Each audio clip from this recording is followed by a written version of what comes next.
Les gars, je pense qu'on est dans la même galère. Ça nous arrive souvent d'acheter des vêtements et au final, on le porte qu'une fois dans l'année. Et quand on essaye de l'agencer avec d'autres pièces, on se rend compte qu'on n'y arrive pas. Pourquoi? Et dans cette vidéo, je vais vous donner 3 astuces et surtout vous dire pourquoi est-ce que nous avons cette impression-là que des vêtements qu'on dispose chez nous n'y vont pas souvent avec d'autres vêtements. Let's go! Salut tout le monde et bienvenue dans ma chaîne YouTube Guiderian. Sur cette chaîne, on va parler beaucoup plus de la mode, mais il y aura plein d'autres encore. Il y aura du lifestyle, il y aura des conseils fashion, il y aura peut-être plein d'autres choses. Je suis pas expert, mais je vais juste vous donner mon avis sur certaines choses et vous allez me dire dans le commentaire si vous aimez ou pas. Et c'est comme ça qu'on va avancer avec vous et voilà quoi. Premièrement, on doit déjà se remettre en cause. On doit savoir que nous vivons dans un ère auquel tout va vite. La fast fashion nous propose plusieurs tendances qui, avec nos achats impulsifs, nous arrivons à ne pas canaliser nos besoins et on achète tout et n'importe quoi. Et raison pour laquelle, quand on achète des trucs, on se pose pas réellement de bonnes questions. Il y a plein de questions que nous nous posions sans réponse. Et dans cette vidéo, je vais essayer de vous donner mes 3 astuces à moi et ma façon de faire pour ne pas avoir beaucoup de vêtements pour rien que tu ne portes presque pas au final. Premièrement, la première question que moi je me pose avant d'acheter un vêtement, je me demande est-ce que j'ai pas un truc similaire dans ma garde-robe. Quand je vois un t-shirt qui me plaît ou un pantalon qui me plaît, c'est la première question que je me pose, de savoir si j'ai pas la même pièce chez moi. Comme ça, si tu l'achètes, ça t'évite, comme si tu l'achètes pas, ça t'éviterait de ne pas avoir de trucs en redondant, je pourrais dire, de plein de choses redondantes qui feront en sorte que tu as l'impression d'avoir presque la même pièce et sans plus quoi. C'est pas ouf. Et deuxième question que je me pose, est-ce qu'il me reste encore beaucoup de trucs basiques? Quand je parle de basiques, c'est des t-shirts blancs, des chemises blanches, des pantalons noirs basiques, des pantalons en jean, tout ça là. Je me pose des questions si j'en ai encore, parce que au fur et à mesure, moi, deux fois, on grandit. Enfin, je grandis plus exactement, mais mon corps peut-être peut changer. Donc, il y a des pantalons qui me rentrent plus que je dois enlever. Et il y a des pantalons aussi au final, ça devient plus petit, plus gros, tout ça là, en fonction en fonction de votre morphologie forcément. Et concernant le point 2, pour moi personnellement, c'est la morphologie. En fait, moi je vais essayer de mélanger les deux en même temps. C'est la morphologie et la coupe que moi qui m'intéresse. Les gars, on doit être honnête avec nous-mêmes. C'est pas parce que tu as vu un pantalon chez quelqu'un forcément ça va t'aller. Jamais de la vie. Il faut beaucoup plus avoir cette sincérité en soi, que tu te dis que bah ça c'est bien mais c'est pas fait pour moi quoi. Si tu veux porter ça, faut avoir le même corps. Il y a des t-shirts, ça va beaucoup plus avec des gens qui ont des épaules larges, et quand ils ont des épaules larges, tu sens que ça lui va trop bien parce que le t-shirt ça donne un peu cet effet cintre. Et si t'as des épaules larges, frérot, ça t'irait toujours mieux. Et si t'as des épaules minces comme moi, c'est pas vraiment évident quoi. Mais faut avoir cette sincérité en soi. Tu te dis mais bon, c'est bien mais ça m'irait pas au fait. Comme ça t'éviterait d'acheter un truc juste parce que t'as vu l'autre et ça l'allait mieux. Ok.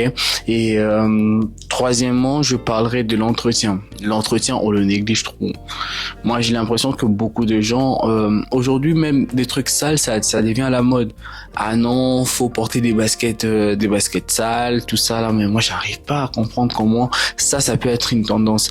Quand tu vois une paire de baskets posée en magasin, t'as kiffé cette paire parce qu'elle était non seulement belle, il y avait des détails qui t'ont plu et c'était propre. Maintenant, comment ça se fait que quand toi tu disposes de cette pièce en question, enfin de la paire, au final tu le gardes sale? Bah, je peux comprendre que tu as la flemme, mais faut quand même instaurer certaines routines qui feront en sorte que tu puisses garder tes mocassins ou tes sneakers, je sais pas moi, sandales, tout ça là au propre, parce que quand un truc est propre, ça dégage un nouveau truc, vous voyez. Et en parlant de l'entretien, tout simplement, moi je me rappelle, moi j'ai fait mes études en Afrique et j'ai été dans des écoles catholiques là-bas. On était obligé déjà on portait des uniformes. C'était des uniformes bleu-blanc, donc le pantalon bleu et la chemise blanche. Et ça nous arrivait des fois de venir avec des baskets sales Et tu vas voir le directeur de discipline, il va te mettre de côté. Tu risques de rater le cours parce que tes chaussures sont sales. Et en fait, c'était avec... dis-toi qu'une année, c'est combien? C'est 8 mois 8 mois que vous passiez dans une école. Et chaque jour, c'est ça qu'on te répète. Viens avec une chemise propre, repassée surtout. Tu peux laver ta chemise. Si elle est chiffonnée, frérot, tu vas pas rentrer. Même si t'as payé tes frais de scolarité, nanani, nanana, ils vont pas te laisser rentrer parce que ta chemise, elle est froissée. Si t'as tes baskets sales, parce qu'on portait que de baskets blancs, si tes baskets sont sales, tu vas pas rentrer. Ou au pire, si le directeur des disciplines, il est gentil avec toi, il va te dire, va vers le robinet, va nettoyer tes baskets et reviens pour rentrer. Mais au cas contraire, tu rentres directement chez toi à la maison. Et moi, je pense que c'est un peu ça qui m'a forgé, qui a fait en sorte que je puisse avoir toujours cette impression d'avoir la sensation que c'est normal toujours de nettoyer ses baskets avant de sortir. Ici, c'est un peu rare parce que déjà la route, elle est pas mal. Il y a moins de sable qu'en Afrique. Donc forcément, ici, je nettoie moins mes baskets parce que je me suis rendu compte que pourquoi je nettoie aussi moins, c'est parce que ça m'a aidé à avoir aussi une démarche, comment marcher. Je marche différemment des autres. J'ai pas eu une démarche normale au final parce que quand tu as des baskets blancs et que tu te promènes dans de la boue, tu dois t'adapter et faire en sorte que tes baskets ne puissent pas être abîmées. Et cette manière de faire, c'est ça qui fait en sorte que même ici, même quand il n'y a pas de la boue, je marche différemment pour éviter que mes baskets s'abîment. Raison pour laquelle je le lave aussi rarement ici, parce que ça se salit presque jamais quand je marche avec ma paire de baskets. Je fais pas n'importe quoi avec. Il y a des baskets que j'ai achetées il y a de cela déjà 6 ans. Et c'est toujours nickel. J'ai toujours l'impression, à chaque fois quand je les lève, j'ai l'impression que c'est encore neuf. Et pour le troisième point, je vais parler de la confiance en soi. Je sais pas pourquoi je le mets vraiment en tant que point, parce que j'estime en fait que c'est un point hyper important, parce que les vêtements ne font pas la personne, c'est la personne qui fait le vêtement. Donc forcément, si t'as des vêtements basiques, t'as un t-shirt simple, une chemise simple avec une pièce forte, par exemple, je sais pas moi, un blazer ou une veste d'hiver hyper stylée. En soi, le reste c'est basique, frérot. Le reste c'est ta confiance en soi. La confiance en soi, c'est ce qui fait en sorte que des gens puissent dire que là, toi, franchement, tu flingues de fou. Parce que quand tu portes un vêtement et que tu sais que tu t'es bien habillé, même je sais pas si vous avez remarqué, quand une personne s'habille bien et qu'il est à l'aise dans sa peau, sa démarche change. On sait même pas pourquoi. Quand moi je vois des filles, par exemple, faire leurs ongles, même s'ils veulent pas faire exprès, tu vas voir que leurs mains, ils vont avoir un peu des attitudes un peu bizarres. Ils vont toujours montrer que non, regardez mes ongles et tout. C'est le même effet qui va se faire si tu t'habilles bien en fait. Si tu sais que t'as bien t'es à l'aise dans ta peau avec des vêtements que tu viens de mettre, frérot, ça va booster ton truc. Ça va dégager un truc. Raison pour laquelle on parle même d'aura ces derniers temps, c'est que l'aura, c'est une confiance que tu dégages. C'est ta présence qui montre que non, t'es là, quoi. Quand tu mets un truc, les gens vont se dire, lui là, franchement, quand il met même un truc basique, on comprend pas, il flingue de fou, en fait. Moi, je me rappelle quand j'ai commencé à m'y intéresser un peu à la mode, je sais pas pourquoi, mais c'était Neymar qui m'inspirait plus, comment il s'habille, quand il venait dans le vestiaire avec ses vêtements. Le mec, il peut te mettre un short et un t-shirt simple, le mec, il était toujours frais. Hormis à cette époque, Neymar, il était beau, tout ça, nanana, mais il avait même sa manière de marcher, tu sais que celui-là, il dégage un truc. Et moi, j'ai kiffé trop Neymar à cette époque. Je disais, mais comment ça, ce mec t'habillait? J'imitais tout ce qu'il faisait. Et il y a aussi mon artiste Chris Brown que j'écoute tout le temps. Lui aussi, même son aura, la manière dont quand Chris Brown porte un vêtement, il te donne envie de le porter. Mais déjà, c'est des personnes qui sont beaucoup plus dans la création, dans l'univers créatif. C'est ça qui fait en sorte que tu puisses vraiment avoir cette aura-là et que non, tu flingues de fou. Et vraiment, la confiance en soi, surtout de se dire que non, ce que je porte, me va trop bien, c'est hyper important. C'est surtout à ne pas négliger.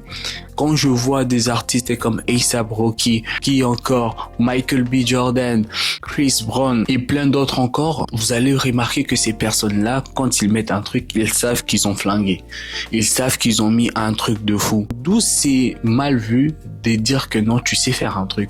Aujourd'hui, quand tu sais faire un truc, on va te dire que et que tu sais faire un truc, que tu dis que oui, je sais très bien le faire, on va dire, oh bah lui là, il est arrogant, il sait faire un truc, mais il y en a plusieurs qui savent faire. Oui, il y en a toujours plusieurs qui savent faire, mais lui, il sait faire et il a raison de le dire qu'il sait faire. Oh non, il n'est pas humble. Si, il est humble. C'est pas le fait de dire qu'il sait faire un truc qu'il n'est pas humble, frérot. Donc, la confiance en soi nous permet aussi de se sentir bien. La confiance en soi nous permet aussi d'éviter certaines maladies comme la dépression, tout ça, nanana. Et moi, les vêtements, ça m'aide aussi. J'en mets pas beaucoup, j'en ai pas énormément parce que j'aime pas aussi acheter tout à tout va. Donc, au final, pour résumer le tout, faut savoir déjà que faut que vous ayez dans votre garde-robe beaucoup de basiques, c'est hyper important, et ayez au moins des blazers en fait, faut vraiment alterner avec tout. Avoir les blazers, avoir un costume, un smoking si vous en avez besoin, parce que vous aurez des fois, vous serez peut-être invité dans un mariage. Si vous avez un smoking, c'est pas mal aussi.